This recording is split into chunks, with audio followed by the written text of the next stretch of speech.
우리 앞뒤로 성도님께 인사하겠습니다. 정말 잘 오셨습니다. 다시 한번 인사할 때 이렇게 인사하겠습니다. 은혜 받고 갑시다. 은혜 받고 가야 돼요. 저희들의 예배에 오는 목적, 하나님의 말씀을 듣고 또 뜨겁게 기도하고 하나님께 주시는 은혜를 누리는 사랑하는 성직교회 성도님들 되시길 기도하겠습니다. 우리나라 선교 초기에 기독교가 들어왔을 때 강화도 지역에서는 이런 일들이 있었답니다. 복음을 듣고 영접하고 예수님을 믿는 사람들 중에는 이름을 바꾸는 사례들이 있었대요. 그래서 하나님을 믿자 해서 신일, 경외하자에서 경일, 순종하자에서 순일, 능력받고 살자에서 능일, 이런 식으로 이름을 이제 능력받고 으뜸되자 해서 이런 식으로 바꾼 일들이 여러 일들이 있었다고 생각합니다. 그 시절을 경험해 보신 우리 어르신 권사님들은 아실 텐데요. 온전히 새 사람으로 이름을 바꾼다라는 것은 어지간한 결심으로 할 수 없는 아주 굳은 의지로 해야 되는 일들이었습니다. 혹시 우리 권사님들께서 만약에 믿음의 이름으로 바꾸신다면 어떤 이름으로 바꾸시겠습니까? 오늘 사도 바울은 자신의 믿음의 아들인 디모데를 부를 때 뭐라고 얘기하느냐? 말씀 제목처럼 하나님의 사람아 라고 부릅니다. 바울은 자신의 수제자라고 할 수 있는 디모데에게 가장 오랫동안 사역했었던 에베소 교회 담임자를 맡겼습니다. 사도행전 16장에 보면 디모데는 루스드라에서 헬라인 아버지와 어머니 사이에서 유대인 어머니 사이에서 태어났고 믿음이 있었던 어머니를 통해 어려서부터 성경을 잘 배운 사람이었습니다. 그리고 사도 바울과 인연을 맺기 전부터 이미 다른 사람들로부터 칭찬받았었던 자라고 기록되어 있습니다. 그렇기에 그는 좋은 훈련을 받은 사람이었고 준비된 사람이었고, 그래서 사도 바울은 선교 사역에서 전초기지라고 할 수 있는 에베소 교회의 그 담임자 자리를 그에게 맡길 수 있었다라는 거죠. 그런데 에베소 교회를 그에게 맡겼을 때 한 가지 염려됐던 것이 있었는데 그게 바로 뭐였냐면 그의 나이가 어렸다라는 거예요. 그래서 항상 끊임없이 편지를 통해서 우리들이 읽은 디모데 전서 후서를 통해서 너의 연약함을 나타내지 말고 나의 연소함을 나타내지 말고 항상 하나님 말씀에 힘을 내서 전하라 라고 특별히 권면을 합니다. 그래서 계속해서 훈련을 시키는데 특별히 오늘 본문에 보면 그를 하나님의 사람아 라고 부르면서 어떻게 신앙생활을 해야 되는지 권면을 하는데 이 권면이 바로 오늘 저와 여러분들을 향한 권면이라고 생각합니다. 특별히 하나님 말씀을 듣고 은혜 받고자 이 자리에 계신 우리 권사님들, 지사님들, 모든 성도님들이 오늘 말씀을 듣고 하나님의 사람으로서 우리는 어떻게 살아가야 되는가 생각해보는 은혜의 시간 되길 소망합니다. 우리 권사님들이 여기 앉아 계시니까 제가 이렇게 해야 되나 시선 처리가 굉장히 어렵네요. 그래도 잘 해보겠습니다. 첫째로 우리는 먼저 하나님의 사람이 되어야 합니다. 저를 따라 해볼까요? 우리는 먼저 하나님의 사람이 되어야 됩니다.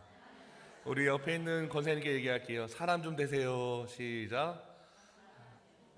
사람 좀 되세요. 하나님의 사람이 되어야 돼요. 오늘 읽었었던 디모데전서 6장 11절에 보면 오직 너 하나님의 사람아 라고 바울은 디모데를 불러요. 하나님의 사람아 라는 말을 들었을 때 어떠한 생각이 드십니까? 하나님의 사람이라는 말은 굉장히 특별한 사람들에게만 사용되었었던 언어입니다. 구약 성경에서는 모세, 사무엘, 다윗, 엘리야, 엘리사 등 정말로 영적인 권위와 능력이 뛰어났었던 사람들을 가리킬 때만 사용했습니다. 그들은 하나님께 택하심을 받았고 부름받은 자들이었고 하나님의 일들을 맡았었던 자들입니다. 그 일들을 위해서 하나님께서 주신 능력을 지녔고 또 열심을 다해서 하나님께 영광을 돌렸었던 위대한 사람들이죠.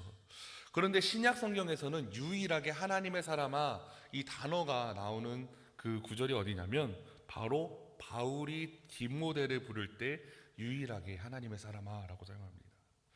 그만큼 바울에게 있어서 디모데는 정말로 중요한 사람이었습니다. 바로 하나님의 사람아.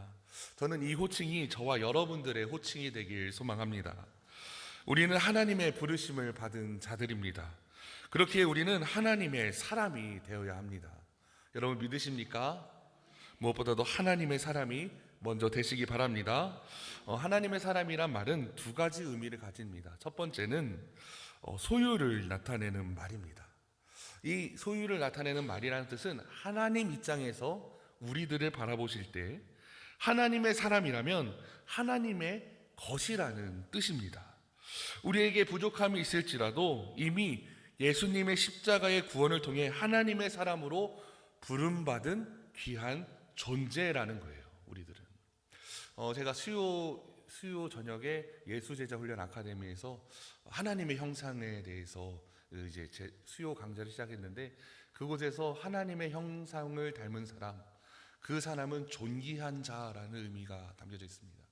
존귀한 자, 내 모습을 보면 부족하고 연약한 거 많은 것 같아 보이지만 우리들은 예수님께서 핏값으로 우리들을 살리신 존귀한 자라는 거예요. 한 영혼이 천하보다 귀하다라고 말씀하셨어요. 이 원정동에 있는 모든 집값들 다 합쳐도 한 영혼이 더 귀하다라는 거예요. 온 세상을 다 바쳐서도 한 영혼이 귀하다라는 거예요. 그만큼 이 자리에 있는 우리 권사님들 한 분 한 분 다 너무나도 귀한 존재라는 걸 기억하시면서 우리들은 내 것이 아니라 내 삶은 누구 거다? 하나님 거다라는 믿음의 확신 가운데 살아가시는 우리 권사님들 되시길 소망합니다. 사도행전 9장에 보면 사울은 다메섹 도상에서 예수님을 만나요. 하늘에서 빛이 그를 둘러 비쳤을 때 그의 눈이 멀어지고 주님의 음성을 듣게 됩니다. 그래서 다른 사람의 손에 이끌려서 다메섹으로 들어가 사흘 동안이나 보지도 못하고 먹지도 못하고 있었던 상황에 대해서 성경은 9장에 표현을 합니다. 그때 주님께서는 아나니아에게 바울을 찾아가 이야기하세요. 뭐라고 하시냐면 저희 말씀 한번 읽어볼까요? 읽어볼게요. 15절 말씀 시작. 주께서 이르시되 가라, 이 사람은 내 이름을 이방인과 임금들과 이스라엘 자손들에게 절하기 위하여 택한 나의 그릇이라. 아멘. 그 당시 많은 유대인들은 전부 다 이 사도 바울이 하나님을 믿는 것이 아니라 자신들을 핍박하기 위한 존재라고 생각을 했습니다. 그러니까 아나니아도 하나님의 말씀을 듣고선 안수기도를 해줘야 되는데 인간적인 편견과 생각에 사로잡혀서 그에게 안수기도를 안 해주려고 해요. 그러다 보니까 하나님께서는 아나니아에게 얘기를 하는 거죠. 사도 바울은 내가 택한 나의 뭐라는 거예요? 그릇이라는 거예요. 나의 사람. 내가 그를 통해서 이방인들과 많은 사람들에게 복음을 전파하기 위해서 세운 사람이다 라고 확증하셨다라는 거죠. 내 사람이다, 내 것이다. 이 말씀하시는 하나님의 은혜가 저와 여러분들에게 가득하길 소망합니다. 하나님의 사람, 이 두 번째 의미는 무엇이냐? 저를 따라해 보겠습니다. 하나님에 대해 정통한 사람. 이것은 인간의 입장에서 하나님을 바라볼 때, 의 얘기입니다. 바로 하나님의 전문가라는 거죠. 여러분들은 박찬호 혹은 박지성, 박세리 하면 어떠한 생각이 드십니까? 박찬호 하면 뭐가 떠올라야 돼요? 야구가 떠올라야 되죠. 박세리 하면 골프, 박지성 하면 축구. 그럼 성직교회 하면 누가 떠올라야 될까요? 성직교회 하면 누가 떠올라야 되나? 중요한 거는 그 어떠한 박지성 하면 축구 선수, 축구의 사람이라는 게 의미가 딱 떠오르듯이 하나님의 사람 하면 어떠해야 되냐면 우리들 입장에서 하나님에 대해서 뭐 해야 되는 거예요? 정통성을 가진 사람, 하나님에 대한 전문가가 되어야 된다라는 거예요. 특별히 이 자리에 계신 우리 권사님들이 그러한 사람들이 되길 소망합니다. 저와 여러분들은 하나님에 대한 전문가가 되어야 합니다. 진심으로 하나님께 집중하며 주님만을 바라보며 살아가야 돼요. 그리고 또 제가 얘기했죠. 성직교회 하면 누가 떠올라야 돼요? 암흑의 권사, 바로 자신이 떠올라야 돼요. 성직교회 하면 주건 목사, 아니면 성직교회 하면 김옥희 전도사님, 아니면 권사님이라든지 각자의 이름이 떠올릴 정도로 멋지게 신앙생활 하시는 저와 여러분들에게 소망합니다. 그렇게 해서는 우리들이 더 어떻게 해야 되느냐? 모이기에 힘써야 합니다. 다른 것에 눈 돌리지 말고 하나님만 바라보면서 하나님의 일만을 생각하며 더욱더 열심을 다해서 나아가야 된다는 것을 기억하시기 바랍니다. 어느 누구보다도 하나님을 잘 아시는 저와 여러분들에게 기도하겠습니다. 바울은 하나님의 사람아, 오직 너 하나님의 사람아 라고 이야기하면서 몇 가지를 권면하는데요. 그것이 무엇이냐? 둘째로, 하나님의 사람은 피할 것과 쫓을 것을 잘 구분합니다. 우리 본문 디모데전서 6장 10절에 보면 우리 같이 읽어볼게요. 6장 10절 말씀 같이 읽겠습니다. 시작. 오직 너 하나님의 사람아, 이것을 피하고 의와 경건과 믿음과 사랑과 인내와 온유를 따르며. 아멘. 바울은 특별히 이것들을 피하라 라고 되어 있습니다. 이것들이 무엇이냐? 세 번역 성경에는 이렇게 표현되어 있습니다. 제가 읽겠습니다. 하나님의 사람이여, 그대는 악한 것들을 피하십시오. 의와 경건과 믿음과 사랑과 인내와 온유를 쫓으십시오. 아멘. 바울이 이야기하는 이것은 의와 경건과 믿음과 사랑과 인내와 온유의 속성과 완전히 반대되는 것, 쉽게 말해 악한 것이라고 이야기합니다. 이것은 저희가 읽었었던 본문 11절 이전에 있는 10장 10절 3절에서 7절에 쭉 나와 있는데요, 악한 것들을 의미합니다. 하나님의 진리인 말씀과 반대되는 이단적인 교리들, 교만과 투기와 분쟁과 비방과 악한 생각, 돈을 사랑하는 것과 같이 하나님 보시기에 하나님의 속성과 완전히 반대되는 것들을 의미를 합니다. 믿음의 사람이라면 이러한 것들을 잘 피해야 된다라는 거죠. 사랑하는 성도 여러분, 무엇보다도 우리들은 악한 것들을 피하며 살아가야 합니다. 쫓아야 할 것이 무엇인지 잘 구별해야 합니다. 특히 피하고라고 쓰여져 있는 단어는 헬라어로 푸케입니다. 푸케. 저 따라가 푸케. 우리 권사님들 이제 헬라어까지 하시는 거예요. 푸케. 이거는 피하다, 떠나다라는 의미를 가진 퓨고의 현재 명령형인데, 이거는 강력하게 그 자리를 벗어나야 된다라는 거예요. 강력하게. 이것들을 대해서 강력하게 벗어나고 하나님을 생각하고 선한 일들을 따라서 가야 됨을 강조합니다. 창세기 39장에 보면 하나님의 사람이었던 요셉이 보디발의 아내가 유혹을 할 때 육체의 정욕으로 넘어질 수도 있었지만 그는 그 상황을 이겨내고 그 자리를 빠져나옵니다. 살아계신 하나님께서 나를 쳐다보시는데 어떻게 범죄하겠냐라는 그의 고백을 보면 정말로 대단하다고 할 수밖에 없습니다. 또 사무엘상 26장에 보면 하나님의 사람이었던 다윗 역시 자신을 죽이려고 밤낮 쫓아다니는 잠든 사울 왕의 모습을 보면서 죽일 수도 있었지만 그를 죽이지 않습니다. 그리고 뭐라고 하냐면 하나님께서 기름 부은 자를 바른 자를 해치지 않겠다고 고백하면서 그 자리를 급하게 빠져나옵니다. 이처럼 우리 역시 악을 행하기 쉬운 장소 혹은 넘어지기 쉬운 상황이 있다면 신속하게 사단이 쳐놓은 시험과 올무라고 생각하시면서 그것에서 빠져나오시는 저와 여러분되길 주님의 이름으로 축원합니다. 다시 본문에 돌아와서 바울은 이것들을 피하고 악한 것들을 피하고 6가지의 속성을 따라야 함을 강조합니다. 바로 의와 경건과 믿음과 사랑, 인내, 온유들인데, 이거는 우리들의 믿음 생활에서 너무나도 친숙하고 잘 알고 있는 것들입니다. 이것을 하나로 묶는다면 그것은 악한 것이 아닌 선한 것이라고도 할 수 있습니다. 또한 이 6가지 속성을 대변하는 분이 한 분 계신데 바로 누구냐? 저를 따라해볼까요? 예수님. 이 말씀을 묵상하면서 주님께서 주신 마음은 6가지의 속성을 다 대변하는 한 분이 있는데 바로 예수님. 우리들이 평생을 따라서 닮아가야 되는 분, 평생을 다해 우리들이 쫓아가야 되는 분, 그 예수님을 닮아가는 삶이라는 것을 여러분들 기억하시기 바랍니다. 그래서 하나님의 사람은 날마다 악한 것을 피하고 선을 취하고 예수님을 닮아가야 합니다.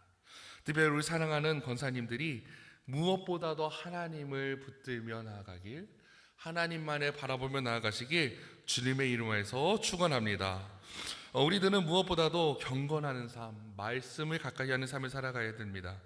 시편 1편 1절에서 2절에 보면 복이 있는 사람은 악인의 길을 따르지 아니하며 죄인의 길을 서지 아니하며 오만한 자의 자리에 앉지 아니하고 오직 여호와의 율법을 즐거워하며 그 율법을 주야로 묵상하는도다.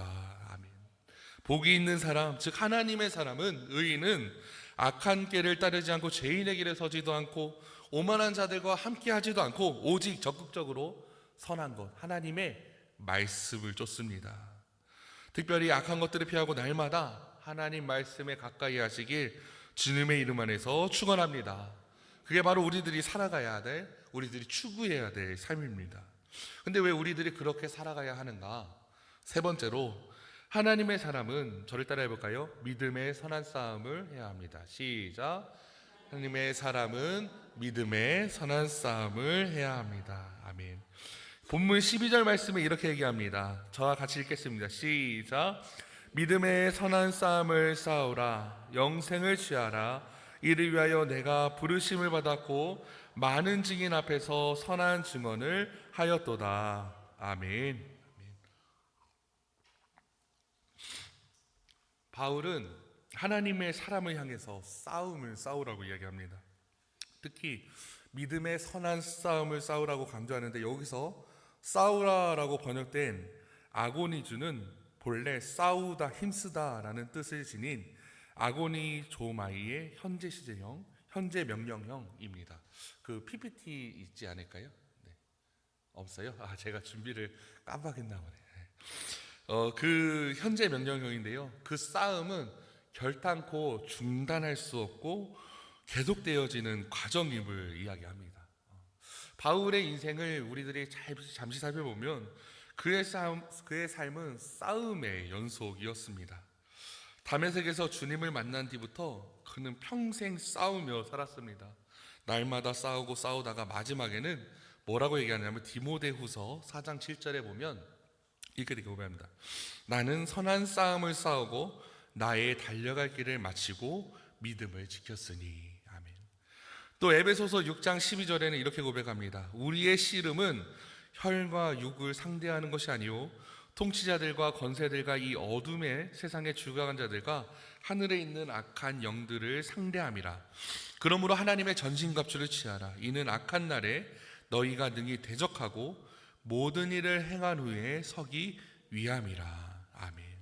이렇게 고백을 한다라는 거죠. 우리들은 굉장히 끊임없이 큰 영적인 싸움, 믿음의 선한 싸움을 하며 살아가야 합니다. 영적인 싸움 하면 우리 성도님들이 생각할 때 굉장히 거창한 거, 굉장히 큰 거라고 생각할 때가 있는데, 사실 디모데전서에서 나오는 에베소 교회 문제처럼 이단적인 교리 대결 같은 거대한 일들 생각하는데, 사실 성도님들의 믿음의 싸움은 거창한 게 아닙니다. 저도 매일매일 믿음의 싸움을 합니다. 언제 하느냐? 저는 매일 새벽마다, 잠들 때마다 영적인 싸움을 합니다. 바로 새벽 기도에 나가기 위해서죠. 새벽 기도에 가기 위해서 요즘은 새벽 기도 문을 4시 20분에 교회 문을 여는데, 무조건 내가 성도님들보다 일찍 와야 되겠다라는 각오 때문에 한 3시 한 50분쯤에 일어납니다. 3시 50분에 일어나는데, 그러기 위해서는 무엇보다 또 밤 10시 전에는 자야 돼요. 10시 전에. 10시 전에 자야지. 만약에 11시 혹은 12시 이렇게 늦게 자버리면 너무나도 힘들고, 그날따라 힘들고, 일어나는 것도 힘들고, 기도하기도 힘들고, 얼마나 어려운지 모릅니다. 사랑하는 성도 여러분, 10시 전에 자야 합니다. 아멘. 특별히 권사님들은 다 알고 계셨죠. 사실은 새벽 기도에는 그 전날 밤하고의 싸움이에요. 사실 10시 이후에 일어나는 우리 삶 가운데 보면 생산적인 일이 하나도 없어요. 10시 이후에는 뭐 드라마 보거나, 청년들 같은 경우에는 핸드폰 릴스라고 영상 보는 거 있거든요. 그거 한번 보기 시작하면 저 같은 경우에도 그냥 30분을 쿡쿡 이렇게 보고 잘 때가 있어요. 그래서 10시 이후에는 되도록 핸드폰도 안 만지고 그냥 누워서 애들이 떠들든지 말든지 그냥 자려고 노력을 합니다. 근데 그때마다 자려고 할 때마다 사단이 저한테 주는 마음이 있어요. 아유, 그냥 하루 정도 빠져도 되지. 아니면 늦잠 자면 어떨까? 그냥 평범한 사람들처럼 잠도 푹 자고 그러면 어때? 백지영 목사님께서 나오실 거니까 그냥 자, 이럴 때가 있어요.